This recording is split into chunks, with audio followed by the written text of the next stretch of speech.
Hello, my name is Janice Caruana, and I would like to thank the Malta University Historical Society for giving me this opportunity to do this video. By profession, I am an ambulance nurse with additional qualification in advanced life support and obstetrics. Why is this relevant? This is very relevant to my research which I have published last March, which is about the midwife and her role in the Maltese community during home birth. Okay, it is a book in Maltese and its name is Il-Majjistra it-twelid fil-Komunità Maltija Fis-Seklu 20. It is divided in 16 chapters, including profiles of more than 18 midwives, and I have also interviewed many mothers, which adds up to over 200 birth experiences outside the hospital in the 20th century. So through my profession and my qualification, I was able to gain the full technical experiences which the midwives were telling me and translate them to English to Maltese, so that everybody can understand without being too technical, however still retaining the technicality of the skill of home births. Okay? Some of the chapters include hidden pregnancies, adoptions, including documentation about where and why babies were born out of the wedlock and in hidden places. Okay, what was the procedure where there was a baby who had an unknown father, or his father's identity had to be withheld. Okay, other chapters about professional collaboration, other rituals, practices, prenatal care, postnatal care, and many other related subjects to home birth. However, for today I'm going to focus more on the midwife and give a brief summary about home birth and its technicality and practices. Okay, so basically not every woman could become a midwife. And midwife is not something you just get by apprenticeship, but it was something which has to be done through university or a structure of teaching, many exams, and finally this leads to a warrant.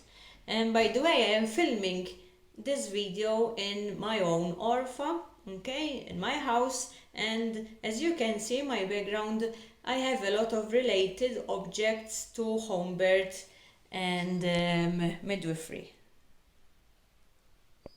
because throughout my research I have been collecting these things. Okay, so as I was telling you, midwives had to be qualified and certified to do so. So basically this is a certificate issued by the Medical Board, Public Health Department, on the 4th of September 1925, stating that this specific midwife can practice midwifery within the community.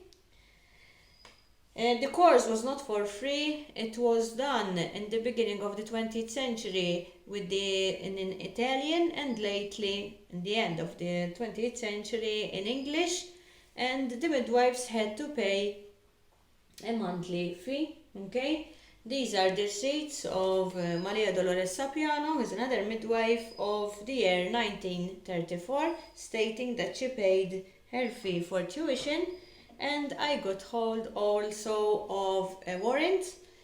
Okay, this is of the beginning of the 20th century, and without this warrant the person could not practice midwifery within the community. Midwifery is not something which is done through apprenticeship, because I have seen documents of the year 1766 where the bishop who visited Malta re-examined the midwives, in this case the midwife Maria Cassar, to see whether she is still capable of doing baptism correctly, and she did. Okay, there were other regulations which they had to follow, and As I've told you before, not every person could apply for the course of midwifery. These are the regulations of the year 1909, which each person has to be fit for the course, including be without disability, and if the person is married, she had to have consent from her husband in order to apply for this course. If any of the midwives were not able to pay for the next tuition fee, they would be expelled from the course. During their practice, when they are qualified, there were also regulations published on the 7th of August 1899, which midwives had to follow. They are published both in Italian and in English. These regulations include the objects, tools which they had to have, the amount in time and the treatment and care they had to provide to the female giving birth and to the baby, and how to give the optimal surroundings and environment, including having clean cloths and floors which are cleaned after birth, so that they prevent infection to the mother and the baby. I have also came across a document of 17th August 1887, which states that there was a fetus which had to be expelled through a cesarean section at home because the mother was dead, and the fetus had to be removed from her so that the fetus can be baptized by physically touching the forehead of the fetus. Basically, switching to births, birth was something which used to occur quite frequently. The birth rate in the previous years was quite high, so the houses had to be equipped for birth, in the house. There were various rooms which could be used. Mostly there were the alcova, which is a room divided with an arch, okay? And from the arch to the other side of the room, it is called the alcova. Usually it is between 5 by 6 feet, big enough to fit a bed of 1.5 persons or 2 people, okay? The arch used to be covered with a curtain, and by the arch on the side there used to be a small door, so that the midwife could come through the small door without uncovering the mother. The aim of this alcova was to give privacy, because as you know, the houses used to host a lot of families and extended families, and apart from privacy and dignity, used to be kept clean, and especially for this purpose, okay? Only for the mother to provide, to give birth, and so soon after she could stay in the alcova for some time until she's strong enough to go back in the rest of the house with the rest of the children, okay? Something which is a bit not as old as alcova is the orfa. The orfa is a small room. This is my orfa, a small room. Usually it has a stairs in the courtyard which leads to it on the first floor, and the name orfa is because the husband used to visualize and see better, be more intimate with the wife, okay? Orfa, fejn ir-raġel jaraf il-mara.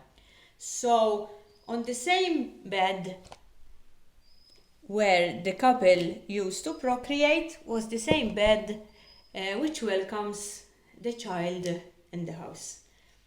The orfa usually has only a small window or a small ventilation, or no windows at all. The aim was for the orfa to maintain a constant temperature without too much ventilation or air exchanges. Why? Because babies should be born in warm environments. The colder the environment, the more risk for the baby to survive. And then during war times, some mothers had to deliver their baby in shelters. Shelters are digged underneath the houses, underneath the streets, or other places. Some of them were public and some of them were private. I have a full chapter about shelter experiences with many direct speeches. They offered a lot of challenges, especially for the mother, where the shelter was not her common environment. It was cold, it was damp, it was dark, it was with a lot of people, lack of hygiene.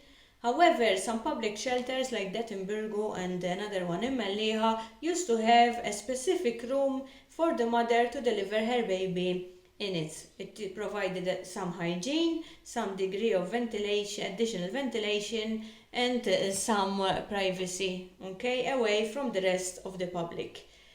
Some midwives dug shelters themselves, by the workers, so that the mothers who come to them, could deliver the baby safely with the midwife in the midwife's shelter itself, In fact, I've seen a lot of registration of babies who were registered, the address was where the shelter was, Two midwives which I know which had shelters were Emanuela Schembri, which had a shelter in 43 Strada Reale Zabbar, and Generosa Muscat, who had her shelter in Ormi, where she used to host a lot of pregnant female, and eventually they give birth there, safeguarded from the air bombardments and the risk of using a public shelter with a low level of hygiene.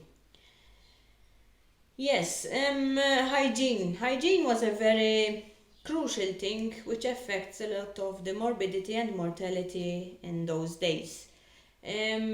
Some of us may think that hygiene was not so important or was not given it much importance, but in reality it was given a lot of importance. Even in the 1899 regulations, it was obligatory for the midwife to sterilize the tools, and there were also documented which chemicals she had to use to clean the perineal area of the mother, the tools, the surroundings.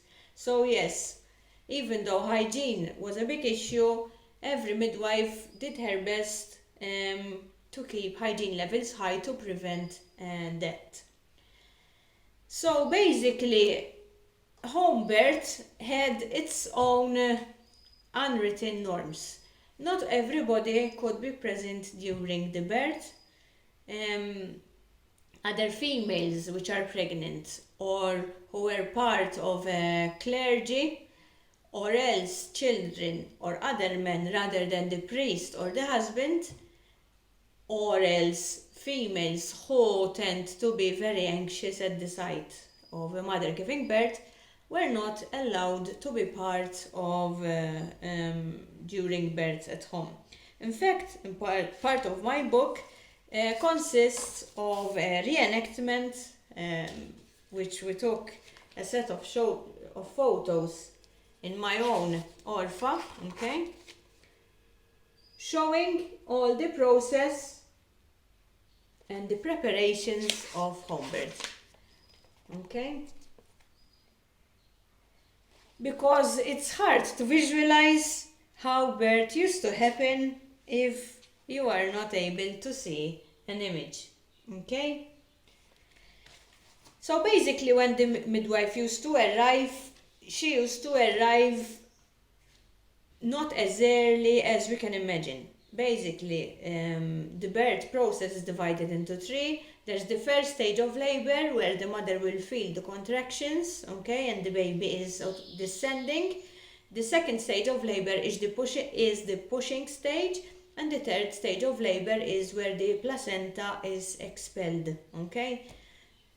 So basically, when the mother used to feel the pain in the first stage of labor, She did not used to contact the midwife because she knew that the midwife was very busy, probably helping other females or resting between one birth and another. So usually when the mother is in pain, she used to call her mother or someone who is elderly so that she can stay with her, prepare with her things, and give her advice when to call the midwife in the real time of birth. Okay? Preparation including hot water. They used to do special bedding. Okay? They used to do special sheets so that when the midwife comes and the baby is born, the mattress is not stained or is not wet due to the blood and other materials which may come out during birth. Because plastic was not always available, so it was not possible to open up a piece of plastic, and the mattress used to be made up of leaves and special materials, organic materials, which you find in the fields other than the mattresses which we know today. So if the mattress is stained, then another mattress has to be done from scratch in replacement of that dirty mattress. So they used to protect it a lot from these materials. Other preparations include additional lighting because electricity was not always available, so they had to fill the lamp with kerosene or candles and try to maintain the mother as comfortable as possible. Okay, heaters were not always available and not everybody was rich enough to have a heater. So it was important for the relatives to keep and maintain a warm environment so that when the midwife comes and the baby is born, he is born in a warm, well-lit, clean environment. Okay? So basically, when the pain would increase, someone would call the midwife, obviously not through a mobile, but they could either look for her by going and knock her door, or else they would go to the police station and the police would go and call the midwife if the midwife had the telephone set lately at about 1960. Okay? Or else, for example, in Valletta, they used to tell the man on the cab, since they go round Valletta, and pass on the message to the midwife that Mrs. X in a certain street would like her assistance. Okay? The midwife would come, wash her hands, assess the mother, and then she would see that she would be comfortable and the mother would be comfortable in preparation for the birth. So basically, the mother, if the bed is by the side, by the wall, okay, the mother had to change her position so that the midwife could work more comfortably. So usually, if the bed is by the wall, the mother would lay instead of vertically, horizontally across the bed, so that the midwife could work from here and she could reach the mother perineum very well. Okay? Birth was something which was expected to hurt and pain relief was not always available. However, since the birth is happening in the house, the mother used to feel more comfortable because she's surrounded by the relatives she knows, and she would know the midwife from previous births and or else from previous generations, because probably the same midwife would have delivered her nephew, her niece, her previous children, so the mother would have been less anxious, so she needed less pain relief. The midwives were very, very cautious and very aware about the mother and the situation of the house. Okay, they used to know the mother personally, as I've told you, so they would know how to psychologically encourage the mother to have her baby. I'm going to stop this video here because my time is up. It was nice expressing with you part of my research, and it would be interesting if you contact me or follow my research on the page Il-Majjistra it-twelid fil-Komunità Maltija. Thank you very much and stay safe.